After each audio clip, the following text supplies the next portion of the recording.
भाई कोरोना काल में जो वैक्सीन जो लगी थी उसके क्या परिणाम रहे। आप लोगों ने हम लोगों ने सभी ने वे देखे हैं। एक जवान युवावस्था में उस वैक्सीन के इतने दुष्परिणाम रहे कि साइलेंट अटैक जिसको कह सकते हैं हम, वो हमने बहुत बड़ी संख्या में हमने देखे हैं। आज फिर से एक वैक्सीन का खेल एक मोदी सरकार ने शुरू किया है, HPV वैक्सीन, जो कि 9 से 14 साल तक की लड़कियों को ये वैक्सीन लगाई जाएगी। और इसका जो ट्रायल जो था 2009 में फेल हो चुका है, जिसमें कि आंकड़ा बताया जाता है, कुछ आंकड़े छुपाए भी जाते हैं सरकार के द्वारा, लेकिन एक रिपोर्ट के मुताबिक जो आंकड़ा हमें जो प्राप्त हुआ है उसमें जो ट्रायल हुआ था लगभग 14,000 लड़कियों की मौत हो गई थी। बहुत सौ के लड़कियों के जो गर्भाशय जो थे उन पर बुरा असर पड़ा था, और वे बच्चियां जो हैं जीवन में कभी मां नहीं बन पाएंगी। तो वही खेल आज दोबारा से फिर एक बार इस वैक्सीन को लेकर के शुरू कर दिया गया। 28 फरवरी को मोदी ने इसको हरी झंडी दे दी है, और एक मिशन मोड का एक रूप इसको दे दिया कि भाई फटाफट ये वैक्सीन लगाई जाए। अगर जो ये इतनी इसमें कुछ धोखाधड़ी या कोई साजिश नहीं है तो फटाफट लगाने का इसका मतलब क्या है।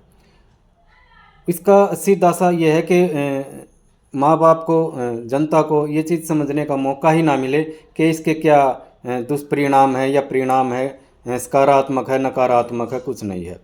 तो इससे अपनी बच्चियों को हमें बचाना है, और इस वैक्सीन का मैं तो कड़े शब्दों में विरोध करता हूँ, और मैं अपने बच्चियों पर ये इस वैक्सीन को बिल्कुल भी लगने नहीं दूंगा।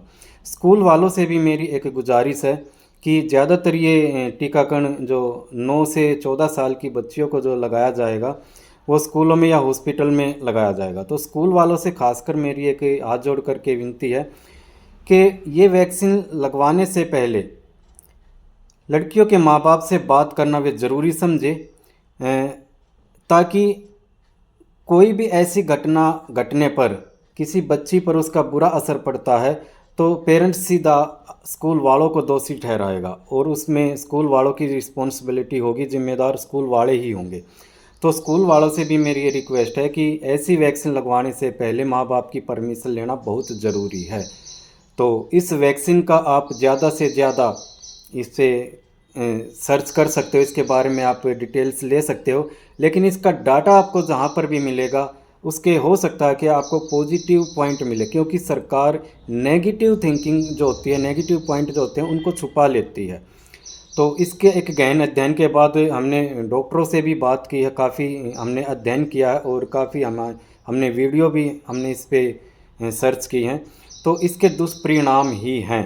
तो इस वैक्सीन से अपनी बच्चियों को बचाना है।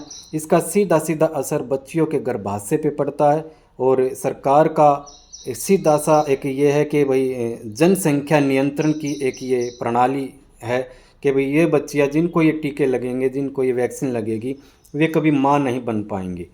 तो अपने बच्चियों को इस टीकाकरण से बिल्कुल बचाना है, और इसके लिए जागरूक करना है अपने बच्चियों को भी कि भाई स्कूल में अगर विदाउट इन्फॉर्मेशन अगर ऐसी कोई डॉक्टर की टीम कोई आती है तो आप उस टीके से परहेज़ कीजिए। उस टीकों को आपने नहीं लगवाना है। अपने स्कूल में अपने टीचर से बात करनी है कि सबसे पहले आप हमारे माँ बाप से बात कीजिए, हमारे पेरेंट्स से बात कीजिए। अगर वे अनुमति देते हैं तो हम इस वैक्सीन को लगवा लेते हैं। और आई थिंक, जहाँ तक मेरा ये मानना है कि इस वैक्सीन का विरोध पूरे भारत में हो रहा है, और ज़्यादा से ज़्यादा पेरेंट्स इसमें जागरूक हो चुके हैं। कोई भी ये वैक्सीन लेने के लिए तैयार नहीं है। अपने बच्चियों को ये वैक्सीन कोई भी लगवाना नहीं चाहेगा। तो मेरी आप सभी से हाथ जोड़ करके विनती है कि इस वैक्सीन का विरोध करें और अपनी बच्चियों को इस वैक्सीन से ज़रूर बचाएं।